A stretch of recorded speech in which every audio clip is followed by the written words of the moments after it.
Welcome साथियों, आप सभी का आपके अपने YouTube चैनल पर हार्दिक अभिनंदन करता हूं, बहुत बहुत स्वागत करता हूं। सबको मेरा नमस्ते नमस्कार। और जितने भी लोग हैं जुड़ जाएंगे, और आप जितने भी आपके पास एजुकेशन ग्रुप है, आप एजुकेशन ग्रुप से जुड़े हो तो आप एजुकेशन ग्रुप में शेयर कर दोगे।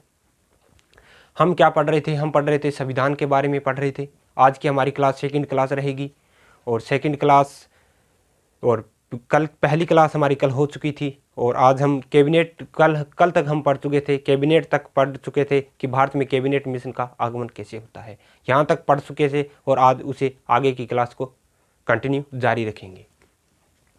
तो सबसे पहले मैं बता देता हूँ, हमारे साथ लोकेश सिंह जुड़े हैं, जो कि काफ़ी दिनों से हमारे साथ जुड़े हुए हैं। उन्होंने एक कथन यानी कि एक स्टेटमेंट लिख के भेजा है जो मुझे अच्छा लगा और आप लोगों के सामने मैं प्रस्तुत करना चाहूँगा। मत भागो किसी के पीछे, मत भागो किसी के पीछे, जो जाता है उसे जाने दो, जो जाता है उसे जाने दो।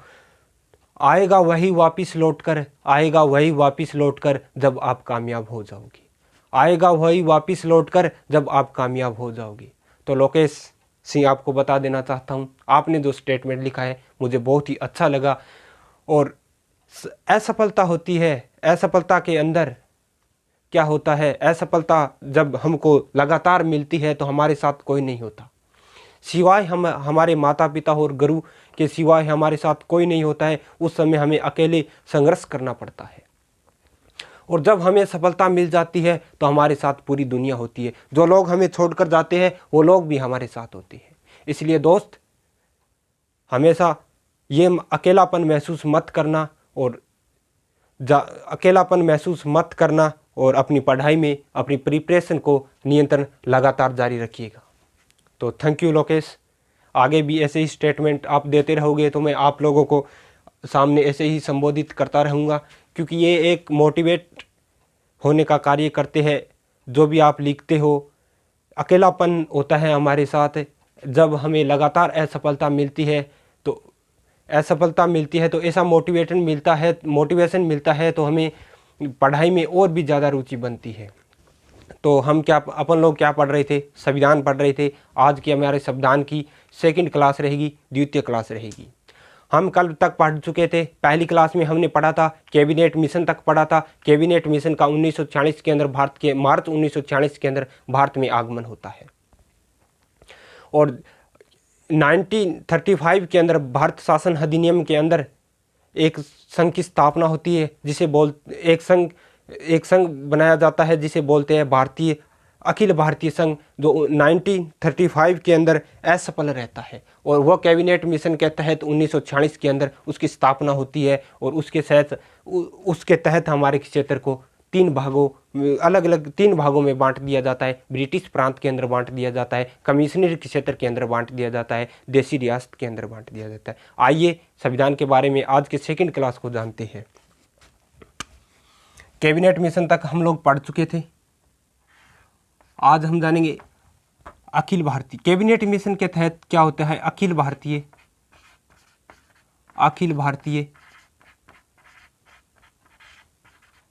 संघ की स्थापना होती है, संघ की स्थापना होती है। अब अखिल भारतीय संघ की स्थापना होती है, इसके अंदर क्या किया जाता है? हमारे क्षेत्र को अलग अलग भागों में बांट दिया जाता है। जैसे कि एक हमारा बांट दिया जाता है ब्रिटिश प्रांत, दूसरा हमारा होता है कमिश्नरी क्षेत्र,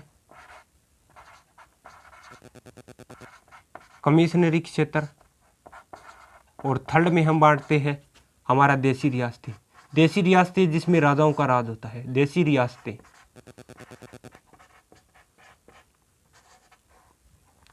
अब हम इस प्रकार से बांट दिए जाते हैं कि इसमें भी, जैसे उस समय हमारे देश के अंदर जब हमारा संविधान का निर्माण हो रहा था, उस समय हमारे देश की पॉपुलेशन यानी कि जनसंख्या की अगर बात की जाए तो हमारे देश की जनसंख्या 39 करोड़ थी। कितनी थी? 39 करोड़। अब इस 39 करोड़ जनसंख्या को आप किस प्रकार से बांटोगे? 39 करोड़ जनसंख्या को, जैसा कि इसको 10 लाख लोगों पे एक सीट निर्धारित की गई थी। एक सीट क्या की गई थी? निर्धारित की गई थी। अब 10 लाख लोगों पर एक सीट निर्धारित की गई थी। आप सोचिएगा, उस समय पॉपुलेशन 39 करोड़ थी और 10 लाख लोगों पे एक सीट को निर्धारित किया गया था कि अगर वहाँ की 10 लाख पॉपुलेशन है तो एक सीट वहाँ पर निकल कर जाएगी संविधान सभा के अंदर। तो अब सीट को किस ब्रिटिश प्रांत के अंदर कितनी सीट आती है? ब्रिटिश प्रांत के अंदर 292 सीट आती है। ब्रिटिश प्रांत के अंदर 292 सीट आती है। और अगर कमिश्नरी क्षेत्र की बात करें तो 4 सीट आती है। कमिश्नरी क्षेत्र के अंदर 4 सीट आती है। और अगर हम बात करें देसी रियासत के अंदर तो 93 यानी कि 93 सीट आती है। देसी रियासत के अंदर कितनी सीट आती है? 93 सीट आती है। अब इन सीटों पर चुनाव होना था। अब इन सीटों पर क्या होना था? चुनाव होना था। जुलाई अगस्त 1946 के अंदर चुनाव संपन्न होता है। जैसे 292 सीट ब्रिटिश प्रांत की थी और 4 सीट हमारे कमिश्नरी क्षेत्र की थी और देसी रियासत की 93 यानी कि 93 सीट थी। अब 93 सीट को कांग्रेस को कितनी सीट मिलती है? मुस्लिम को, सिख संप्रदाय को कितनी सीट मिलती है? देसी रियासत को कितनी सीट मिलती है? इस प्रकार से चुनाव, हमारे जो क्षेत्र बांटे गए थे उनके अंदर चुनाव होता है। जैसे उस समय हमारे देश के अंदर 39 करोड़ जनसंख्या थी। अब 39 करोड़ जनसंख्या थी तो 10 अब सीटें कितनी निकल कर आई थी? 389 सीटें निकल कर आई थी। अब 389 सीटें निकल कर आई थी। अब 389, आप मान सकते हो 389 सीट निकल कर आई थी। तो 10 लाख लोगों पे, यानी कि 10 लाख लोगों पे एक सीट निर्धारित की गई थी। 10 लाख लोगों पे एक सीट निर्धारित की गई थी। अब एक सीट निर्धारित की गई थी 10 लाख लोगों पे, तो अब चुनाव होता है आगे। अब चुनाव कैसे होता है? कांग्रेस पार्टी, कांग्रेस यानी कि आपके सिख, मुस्लिम लीग, अब कांग्रेस को इसके अंदर कितनी सीट मिलती है, मुस्लिम लीग को कितनी सीट मिलती है, और देसी रियासतें 4 नंबर पर आती थी, हमारी देसी रियासतें। इन 4 रियासतों के अंदर चुनाव होता है। अब 389 के अंदर से 208 सीटें कांग्रेस को मिलती है। कांग्रेस को यानी कि एक स्पष्ट बहुमत प्राप्त होता है। 208 सीटें किसको मिलती है? कांग्रेस को मिलती है। अब 208 सीटें कांग्रेस को मिलती है, 73 सीटें, अब 208 सीटें कांग्रेस को मिलती है, 73 सीटें मुस्लिम लीग को मिलती है और 93 सीटें देसी रियासत को मिलती है और 4 सीटें किसको मिलती है? सिख संप्रदाय को मिलती है। इस प्रकार से चुनाव हुआ था। जुलाई अगस्त के अंदर चुनाव संपन्न हो गया था। उसके अंदर जब चुनाव संपन्न हुआ तो 208 सीटें कांग्रेस को मिली। सिख संप्रदाय को 4 सीट मिली थी, मुस्लिम लीग को 73 सीट मिली थी, देसी रियासत को 93 की यानी कि 93 सीट मिली थी। अब 93 सीट के अंदर क्या होता है? एसटी, अब आप मान लो एचपी मोदी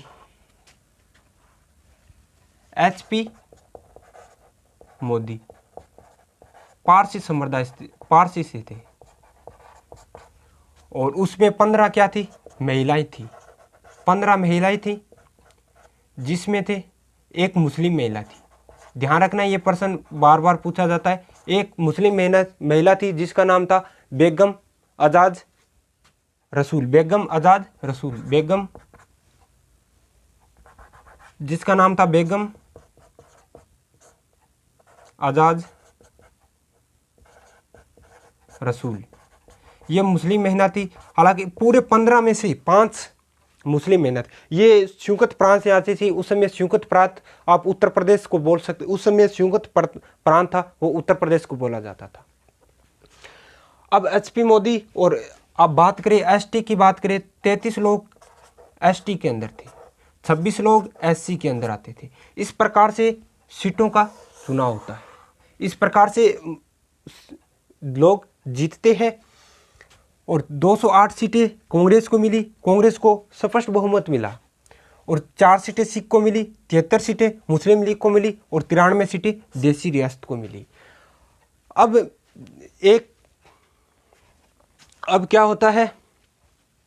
जैसे ही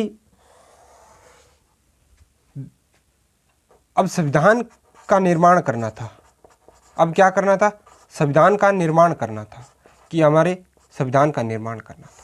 अब संविधान का निर्माण करने के लिए जितने भी लोग जीते थे उसका आना जरूरी था, उनका यहाँ पर उपस्थित होना जरूरी था।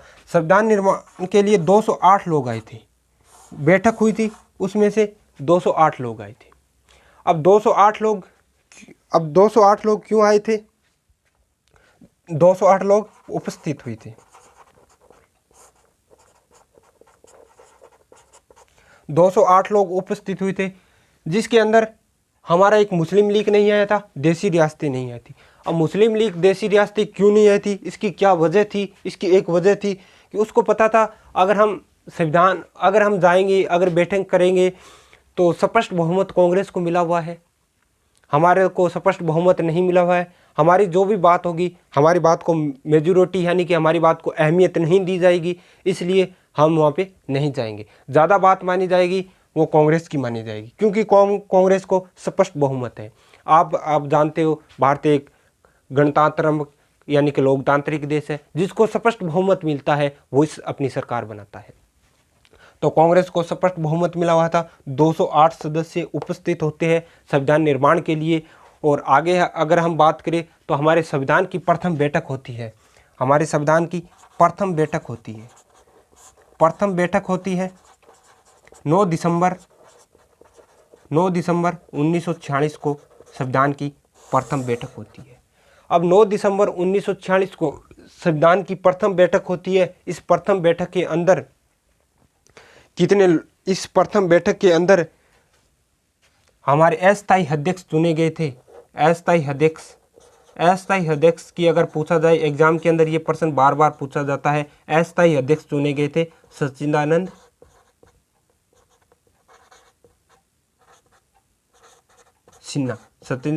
सिन्हा अस्थायी अध्यक्ष चुने गए थे। अब प्रथम बैठक हुई थी 9 दिसंबर 1946 को, यानी कि 1946 को हमारे प्रथम बैठक होती है संविधान निर्माण के लिए।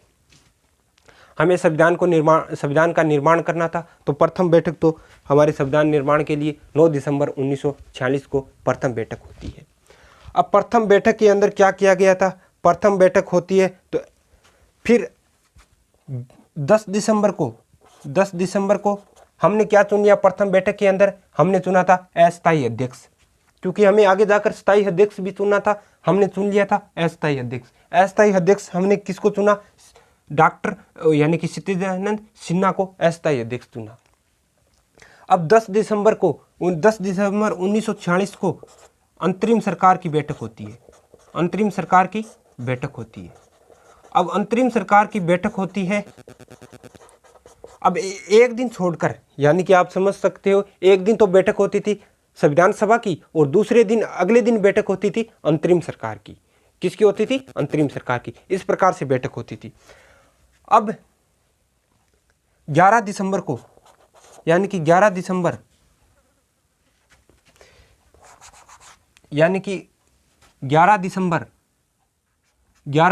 को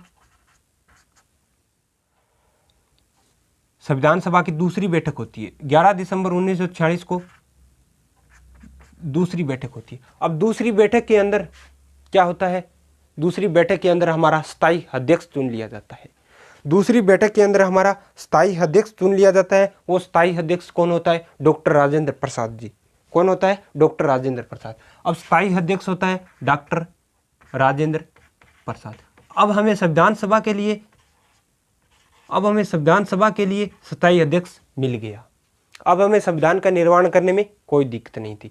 प्रथम बैठक के अंदर संविधान सभा के अंदर अस्थायी अध्यक्ष था, क्योंकि उसे पहली बैठक हुई थी उसमें उसे चुना गया था कि तुम अस्थायी अध्यक्ष रहो, और अगले ही यानी कि एक दिन छोड़कर दूसरे दिन अस्थायी अध्यक्ष चुन लिया गया था डॉक्टर राजेंद्र प्रसाद। डॉक्टर राजेंद्र प्रसाद बिहार के रहने वाले थे और हमारे प्रथम राष्ट्रपति भी थे, और सर्वप्रथम इसकी पैसे से ये एक टीचर थे, एक शिक्षक थे। और जैसे ही महात्मा गांधी भारत में आगमन होता है, उनका एक आपने सुना होगा, शायद चंपारण क्षेत्र सुना होगा जो बिहार में पड़ता है, वहाँ पर डॉक्टर राजेंद्र प्रसाद की महात्मा गांधी से मुलाकात होती है, और उसके बाद वो स्वतंत्रता आंदोलन में जुट जाते हैं। तो हमारे प्रथम राष्ट्रपति भी बनते हैं। उसके बाद हमारी थर्ड बैठक होती है। थर्ड बैठक कब होती है? 13 दिसंबर को। 13 दिसंबर को हमारी क्या होती है? 13 दिसंबर को संविधान सभा की थर्ड बैठक होती है, यानी कि संविधान सभा की तीसरी बैठक होती है। इसके अंदर बहुत ये इंपॉर्टेंट है, आप मोस्ट लगा लेना।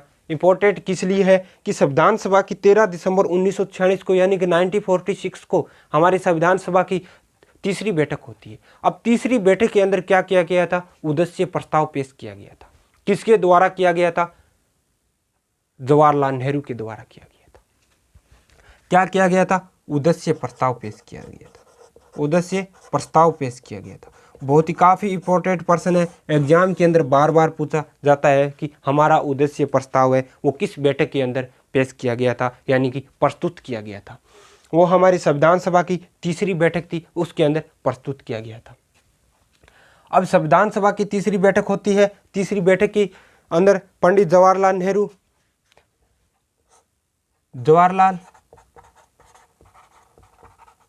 नेहरू ने उद्देश्य प्रस्ताव को पेश किया, यानी कि इसको मंजूरी दी। अब जैसे ही उन्होंने पेश किया, उन्होंने एक बात कही थी कि गणतंत्रात्मक। अब गणतंत्रात्मक का अर्थ क्या होता है? गणतंत्रात्मक, अब इसका अर्थ क्या होता है कि हमारे ही लोग, हम ही हमारे जैसे हमारे लोग हैं, जितने भी लोग हैं हमारे देश के, वो हमारे संविधान का निर्माण करेंगे और भारत के भविष्य का, यानी कि भारत के भविष्य का निर्माण हम ही लोग करेंगे। अब गणतंत्रात्मक यानी कि एक लोकतंत्र, गणतंत्रात्मक, जैसे आप समझ सकते हो हमारे संविधान सभा के अंदर जिसकी मेजॉरिटी होगी, यानी कि अगर हमारे संविधान सभा का जो भी निर्णय होगा, जो भी हम संविधान सभा के अंदर रखेंगे, वो लोगों के द्वारा ही रखेंगे। अब लोगों के द्वारा आप किस प्रकार से रखते हो? अब आप बोलोगे कि भारत के अंदर हर सभी को वोट देने का अधिकार है, 18 वर्ष से ऊपर हर सभी नागरिक को वोट देने का अधिकार है। हर धर्म को समान माना गया है, चाहे वो किसी भी धर्म को धार्मिक व आर्थिक दृष्टिकोण से देखा जाए तो हर समुदाय को बराबर का दर्जा दिया जाता है। इसलिए कहते हैं गणतंत्रात्मक देश। इसमें सबसे ज़्यादा लोगों को मेजॉरिटी दी जाती है। इसमें अंतिम शक्ति होती है, सरकार की जो अंतिम शक्ति होती है वो हमारे लोग ही होते हैं। अब आप समझ सकते हो कि लोग, जैसे कि राष्ट्रपति का चुनाव होता है, एक प्रतिनिधि प्रणाली के द्वारा राष्ट्रपति का चुनाव होता है। अब राष्ट्रपति का चुनाव, आप लोग बोलोगे कि राष्ट्रपति के चुनाव में हम लोग वोट नहीं देते। राष्ट्रपति आप समझ सकते हो भारत का प्रथम नागरिक होता है। अब राष्ट्रपति के चुनाव में आप लोग वोट नहीं देते। अब राष्ट्रपति के चुनाव में हालांकि आप लोग ही वोट देते हो, आप लोग ही राष्ट्रपति को चुनते हो। आप लोग कैसे चुनते हो राष्ट्रपति को? आप लोग इस प्रकार से चुनते हो, जैसे आपके विधायक का चुनाव हुआ, आपके संसद का चुनाव हुआ, राज्यसभा का चुनाव हुआ, लोकसभा का चुनाव, उसके अंदर आप लोग विधायक को चुनते हो, सांसद को चुनते हो। वो लोग आगे जाकर हमारे राष्ट्रपति का चुनाव करते हैं। तो सांसद व विधायक को किसने चुनकर भेजा? हम लोगों ने ही चुनकर भेजा।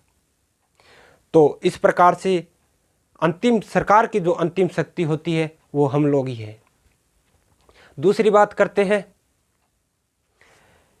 कि भारत के अंदर किसी भी जाति के अंदर कोई भेदभाव नहीं है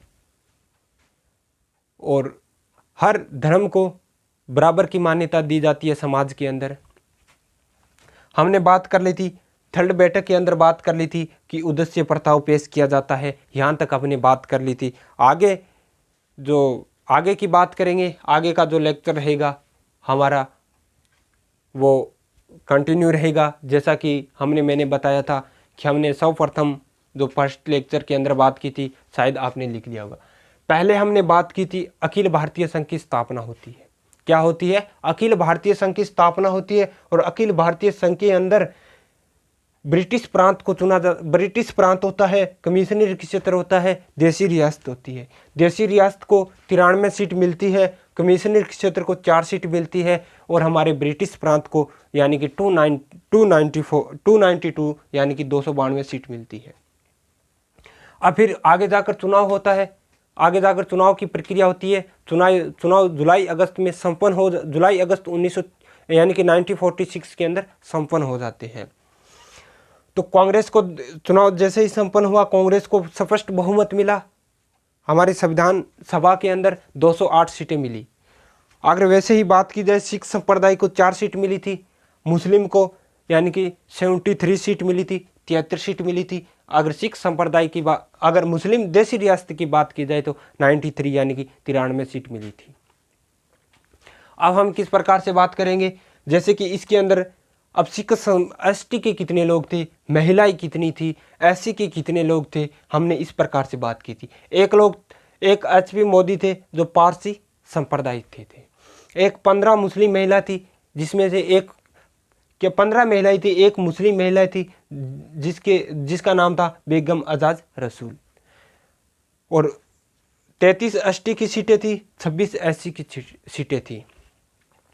आगे हमने बात की कि हमारी संविधान सभा की प्रथम बैठक कब होती है। हमारी संविधान सभा की प्रथम बैठक होती है 9 दिसंबर 1946 को, यानी कि 9 दिसंबर 1946 को संविधान सभा की प्रथम बैठक होती है। प्रथम बैठक के अंदर हमारे सच्चिदानंद सिन्हा को अस्थायी अध्यक्ष बनाया जाता है। फिर आगे चलते हैं हम आगे, फिर एक दिन छोड़कर दूसरे दिन यानी कि 9 दिसंबर को हुई थी, 10 दिसंबर को अंतरिम सरकार की बैठक होनी थी। 10 दिसंबर को अंतरिम सरकार की बैठक हुई और फिर 11 दिसंबर को संविधान सभा की दूसरी बैठक होती है। अब अगले दिन क्यों 10 दिसंबर को अंतरिम सरकार की बैठक हुई थी, उस दिन भी हम संविधान सभा की बैठक कर सकते, क्यों नहीं की थी? वो इसलिए नहीं की थी कि ज़्यादा लोग हैं वो अंतरिम सरकार के अंदर भी हिस्सा लेने के लिए जाते थे, इसलिए हमने एक दिन अंतरिम सरकार को दिया कि एक दिन आप कीजिए, एक दिन हम करेंगे। तो 11 दिसंबर को हमारी संविधान सभा की दूसरी बैठक होती है, यानी कि 11 दिसंबर 1946 को हमारी संविधान सभा की दूसरी बैठक होती है और दूसरी बैठक के अंदर हमें स्थायी अध्यक्ष मिल जाता है। और जो स्थायी अध्यक्ष मिलता है वो कौन मिलता है? डॉक्टर राजेंद्र प्रसाद मिलता है, जो हमारे देश के प्रथम राष्ट्रपति भी बने थे। तो प्रथम हमारे देश के राष्ट्रपति भी बने थे, 2 बार राष्ट्रपति रह चुके हैं हमारे देश के। और ये बिहार के यानी कि उत्तरी इलाके से आते थे बिहार के। जैसे महात्मा गांधी हमारे देश के अंदर आए थे तो सर्वप्रथम उन्होंने चंपारण का दौरा किया था। उस समय डॉक्टर राजेंद्र प्रसाद, बिहार में चंपारण स्थान पड़ता है जहाँ पर 3 कठिया आंदोलन हुआ था। आपको जब आधुनिक भारत का इतिहास पढ़ाऊंगा तो आपको इसके बारे में बताऊंगा। जैसे ही गांधी जी जाते हैं, डॉक्टर राजेंद्र प्रसाद पहले एक पैसे से एक शिक्षित हुआ करते थे, यानी कि एक टीचर थे।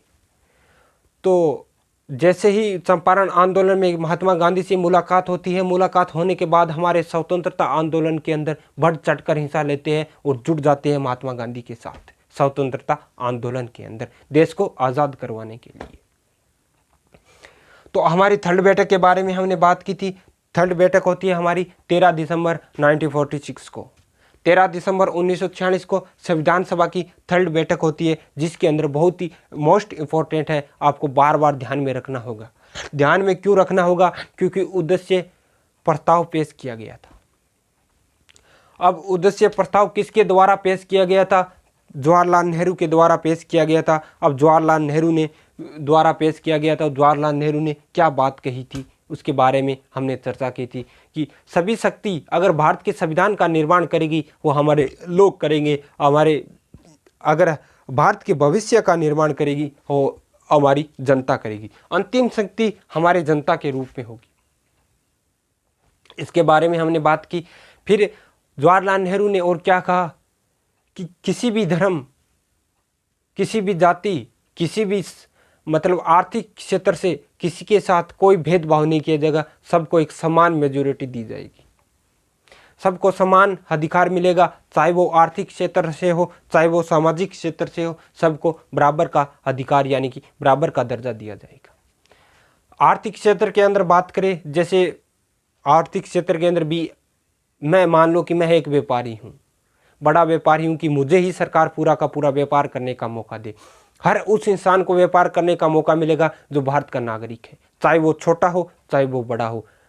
किसी भी आर्थिक तरीके से हमारे देश के अंदर कोई भेदभाव नहीं था। सामाजिक तरीके के अंदर हमारे देश के यानी कि परिवार के अंदर किसी के साथ ऊंच नीच भेदभाव नहीं किया जाएगा। जाति रंग भेद की ऐसी कोई नीति नहीं थी हमारे देश के अंदर।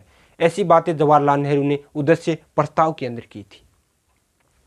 यहाँ तक हमने बात कर ली थी। आगे की बात, आगे का लेक्चर हमारा कल रहेगा, जो तीसरी क्लास रहेगी हमारी कल रहेगी। हम धीरे धीरे पूरे संविधान को कवर कर लेंगे।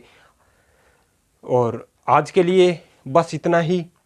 और आपसे निवेदन करूँगा कि आप लोग अगर क्लास को देखते हो, सबसे बड़ा यही होता है कि आप क्लास को जैसे भी देखते हो या आप अगर नोटबुक में लिखते हो तो आप उसका रिवीजन ज़रूर करोगे। अगर आप उसका रिवीजन नहीं करते हो तो आपके कोई काम की बात नहीं है। जो मैंने राम कथा सुनाई है वो 2 या 4 दिन बाद आप भूल जाओगे।